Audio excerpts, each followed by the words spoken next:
இதுக்குள்ள போகலாம். Welcome to SN பெருங்கோழி கிரியேஷன்ஸ். பச்சைப்பயிறு தோசை அல்லது அடை, அது எப்படி செய்யலான்னு பார்க்கலாம். 1 கப்பு பச்சைப்பயிறு, அதோட 1/2 கப்பு பச்சரிசியும் எடுத்துக்கலாம், புழுங்கல் அரிசியும் போட்டுக்கலாம். இன்றைக்கி நான் பச்சரிசி எடுத்துருக்கேன்.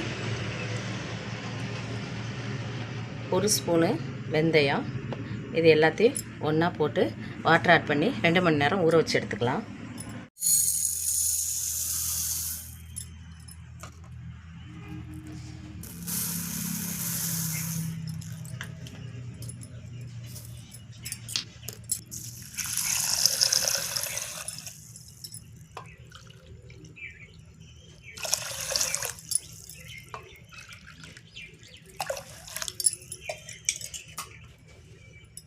பச்சைப்பயிறு தோசைக்கு இப்போ அந்த காரத்துக்கு நான் 7 பச்சை மிளகாய் எடுத்திருக்கேன். காரத்துக்கு தகுந்த மாதிரி போட்டுக்கலாம். துளி இஞ்சி,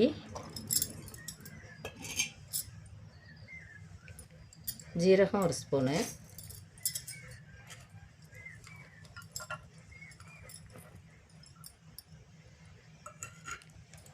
ஒரு கைப்பிடி அளவு கொத்தமல்லி தழை. இது நல்லா வாசனையாக இருக்கும்.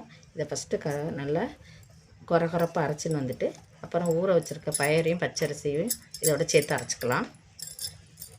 1 மணி நேரமாக ஊற வச்ச இந்த பயரையும் அரிசியும் இப்போ மிக்ஸி ஜாரில் போட்டு நல்லா தோசை மாவு பதத்துக்கு அரைச்சி எடுத்துக்கலாம்.